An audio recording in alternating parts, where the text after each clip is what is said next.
හයි යාළුවනේ. ඔයාලට කොහොමද? ඔයාලට මතකද බුද්ධිමත් ගොවියගේ ලෝභ මහතුන්ගේ කතාව? ඔන්න අද ඔයාලට අරගෙන ආවේ ලෝභ මහතුන්ට ඊට පස්සේ මොකද උනේ කියලා. මේ තරම් ඉඩක් තියෙද්දි මේ වගාව තව දෙගුණයක් දාගන්න බැරිද ගොවියෝ? මහන්සි වුණොත් ඇරෙන්නේ නෑ මහතුන් මහත්තයා. මහන්සියෙන් කැපවීමෙන් කළොත් පුළුවන්. එහෙමද? එහෙනම් මට මේක අද හිටම වැඩි කරගන්න ඕනේ. ඔබ ඕනමට වඩා හිතනව මහත්තයා. ලාභය ගන්න නම් ඕනේ වේගයයි. අපි මහන්සි වෙලා වැඩ කරන තරමටයි අපිට ප්‍රතිඵල ලැබෙන්නේ. පළදාවටත් හුස්ම ගන්න ඉඩ ඕනේ. මිනිසා වගේමයි මේ වගාවත්. වගාවට හුස්ම මට හුස්ම ගන්න ඕනේ සල්ලි වලින් සිරිසේන. මහතුන්ට ඕනේ දවසට දෙකට වගාව ඉවර කරන පළ ලබා ගන්න. පේනව නේද? මහතුන්ගේ තියෙන ලෝභයේ තණ්හාවේ තරම. ඔන්න ඊළඟ දවසේ ලෝභ මහතුමා තමන්ගේ මිනිස්සු කැඳවලා වැඩ කරන්න අවශ්‍ය නියෝග දුන්නා.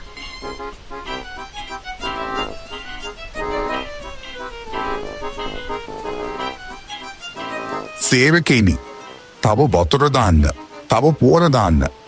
මට මේකෙන් ලාභය දැම්ම ලබා ගන්න ඕනේ.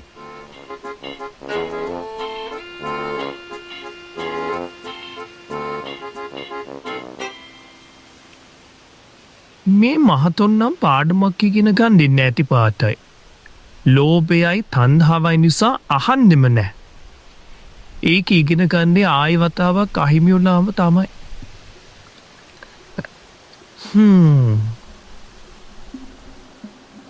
ඔන්න ඔහොම හිතලා සිරිසේන ගොවිතුමා යන්න ගියා. විනාශයේ ආරම්භය සිද්ධ වෙන්නේ ඊට පස්සේ. එදින රාත්‍රියේ අහස කළු වුණා. ඝන වැසි ඇද වැටුණා.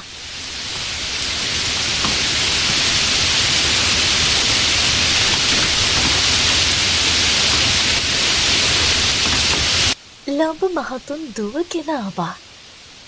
ගොවියෝ, බකිය බංකාවම බොදි සල්ලි. බිම කැටිලා, වගාව වැටිලා, පෝර සියල්ලක්ම වැස්සෙන් ගලාගෙන ගිහින්. ලෝභී මහතුමා මට මැද ඉඳගෙන අත් දෙකෙන් හිස අල්ලා ගත්තා. මම ඕනමට වඩා ඉල්ලුවද ගොවියෝ? මහත්තයා, ඕනමට වඩාතයක් ඕනම නෑ කියල කතාවක් පේනවා. ආල තියෙනද? අපි මහන්සි වෙන්න ඕනි. බලාපොරොත්තු තියාගන්න ඕනි අඩුවෙන්. ඕනමට වඩාතේවල් බලාපොරොත්තු වෙලා සීමාවක් නැතිවුණහම ඔහොම වෙනවා. ලෝභ මහතුන්ගේ ඇස් කඳුළු වලින් පිරුණා. ගොවියගේ වදන් හැලුම් ලක්ෂයක් බවට පත්වනේ ඊට පස්සේ.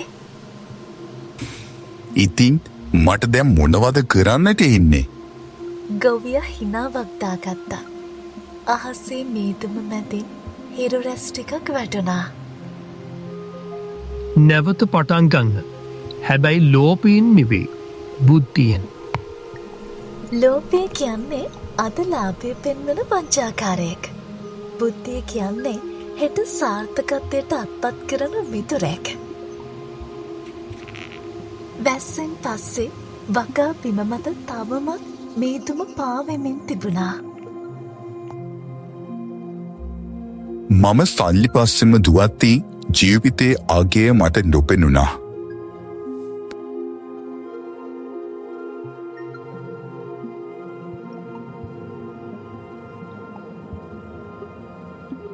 මේ බලන්න මහත්තයා, නීව කුඩායි.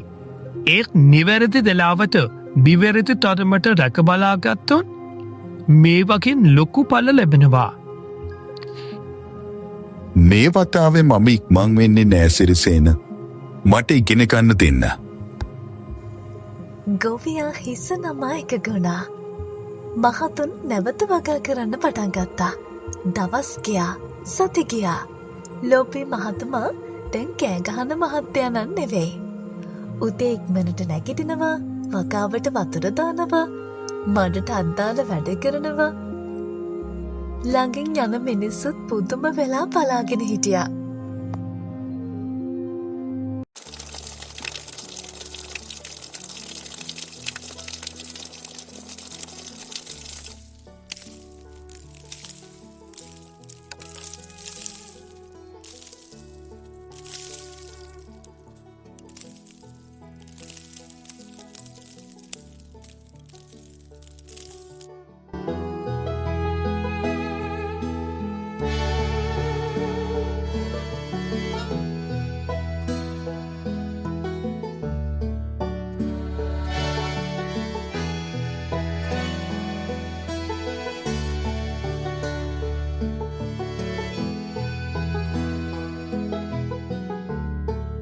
මේ අර ලෝබී මහතුන්ද? ඔව්වෝ මම තමයි මන්දෙන් ඉගෙන ගන්න මහත්තෙක්. ඕන්න ඔහොම කාලය ගෙවිලා ගියා. වගාව හරිතෙන් දිලිසුණා. ලෝබී මහතුමත් ඒක දැකලා හදවතින්ම සෙනස්සෙන්න ගත්තා. මේ ලාභය සල්ලි නෙවෙයි. මේක මගේ මනසට ලැබුණ සම්පූර්ණකම.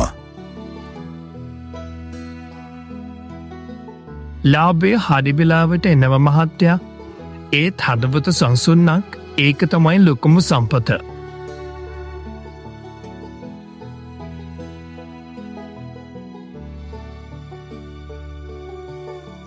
හිරු පැසගෙන යද්දී දෙන්නම වගාබිමේ අසල පස්මත වාඩි වෙලා හිටියා. ලෝබී මහතුන් ගොවියා දිහා බලල ගෞරවයෙන් හිස නමලා කිව්වා, මට සල්ලි ගැන ඉගැන්නුවේ ගොඩාක් අය. ඒ ජීවිතේ ඉගැන්නුවේ ඔබ. සිරිසේන මා ඔබට ණයකැතියි.